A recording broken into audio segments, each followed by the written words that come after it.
योगी आदित्यनाथ ने रामपुर के सांसद को सीतापुर के जेल में बंद करके सीताराम भजने के लिए छोड़ दिया है। आजम खान पूरा परिवार एक तरह से सजा भुगत रहा है। पत्नी जमानत पर है लेकिन केस गंभीर है। बेटा ऑलरेडी अब्दुल्ला उसी जेल में है, अलग अलग बैरक में।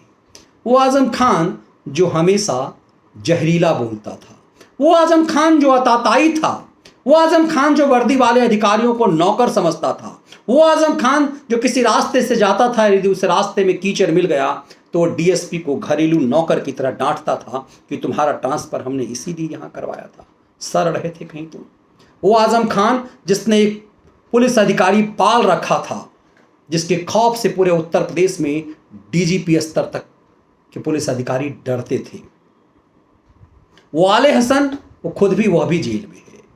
आजम खान को लगता था कि वो इस देश में जिन्ना के बाद सबसे बड़ा मुस्लिम नेता हो गया है। वो ओवैसी को हरकाता था, उत्तर प्रदेश में आने से रोकता था।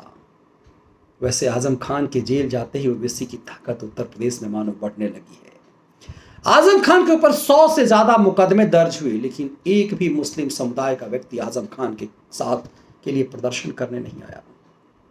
आजम खान को जब जेल भेजा गया तो आजम खान, उससे पहले आजम खान के लिए डुगडुगी बजी, उसकी कुर्की हुई, तब भी कोई नहीं आया।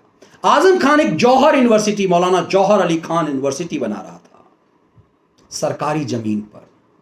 राज्य में मुलायम सिंह के बेटे की सरकार थी, अपना राज था, अखिलेश यादव को अपना शागिर्द समझता था। आजम खान ने उसी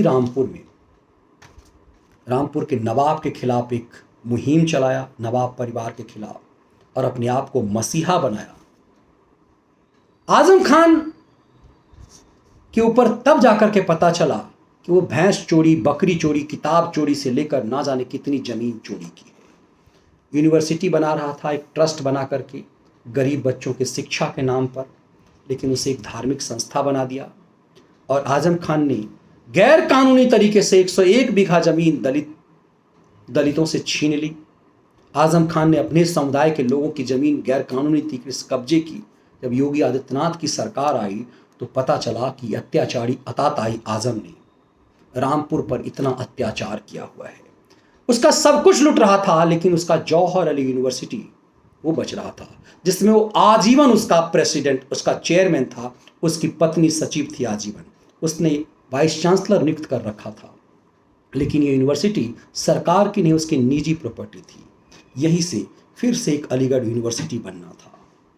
योगी आदित्यनाथ ने इसकी पड़ताल की तो पता चला कि सरकार के से लगभग निशुल्क मूल्य पर कुछ हिस्सा लिया गया, ट्रस्ट बनाया, और इसका विस्तार करने के लिए उसने गरीबों की जमीन छीनी, अपने ही समुदाय के लोगों की जमीन छीनी।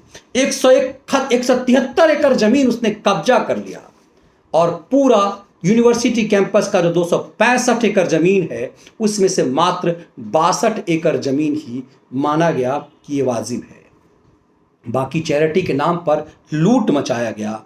कमाल की बात यह है कि शत्रु संपत्ति के नाम पर जो जमीन थी उसे वक्फ की जमीन घोषित कर दी गई और उस जमीन को कब्जा लिया। शत्रु संपत्ति मतलब हिंदुस्तान का जब विभाजन हुआ भारत का, जो पाकिस्तान जो लोग गए उनने अपनी जमीन छोड़ी, उनकी संपत्ति को शत्रु संपत्ति कहा जाने लगा, नाम दिया गया। पाकिस्तान में भी ऐसे ही हुआ, जो हिंदू आए उनकी संपत्ति को शत्रु संपत्ति और सरकार के कब्जे में अलग ढंग से हुई।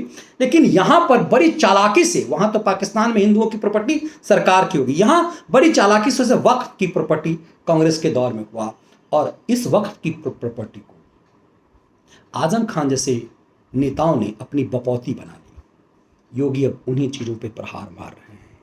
योगी कहां कहां प्रहार मार रहे हैं। ऐसे ऐसे आजम खान जो आम जन की संपत्ति लूटता था, अत्याचार करता था, अपने ही समुदाय के लोगों पर अत्याचार करता था, जो उसकी आवाज़ में आवाज़ नहीं मिलाया, जो उसके लूट का हिस्सेदार नहीं मिला, जिसके अपने डर से जिसने अपनी संपत्ति नहीं छोड़ दी। अब लोगों को मुंह में आवाज़ आने लगी है। अब लोग आजम खान के अत्याचार की किस्से सुनाने लगे हैं। कमाल की बात देखिए, जिस रामपुर में उसका एक बुलिया था, वो उस रामपुर में उसका नाम लेवा नहीं है। कमाल की बात यह भी है, समाजवादी पार्टी उसके नाम पर पॉलिटिक्स नहीं कर पा रही है कि आजम खान के साथ अत्याचार हुआ।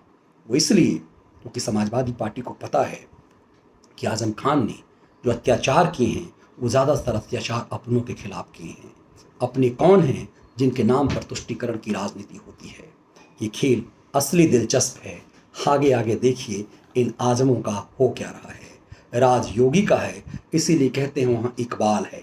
ऐसे ऐसे आजम खानों को ना सिर्फ योगी ने जेल भेजा है, उसकी आंत से पूरी प्रॉपर्टी निकाल ली है। योगी शासन के इस दौर का यही अर्थ है, वहाँ बुलडोजर चलता है।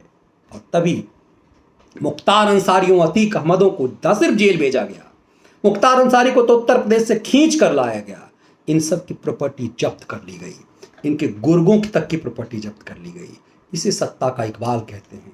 सही मायने में इसे ही राम राज कहते हैं, जो योगी राज के रूप में दिख रहा है, जहां हर आताताई, हर गुंडा जेल में है और उसकी संपत्ति अब सरकारी संपत्ति हो रही है। तभी योगी कहते हैं कि जन कल्याण के इतने काम इसलिए हो रहे हैं कि अत्याचारियों, माफियाओं, डॉन की संपत्ति को सरकार ने अपने कब्जे में ले लिया है। लोगों के अंदर का डर और भय खत्म हुआ है। यही तो रामराज है।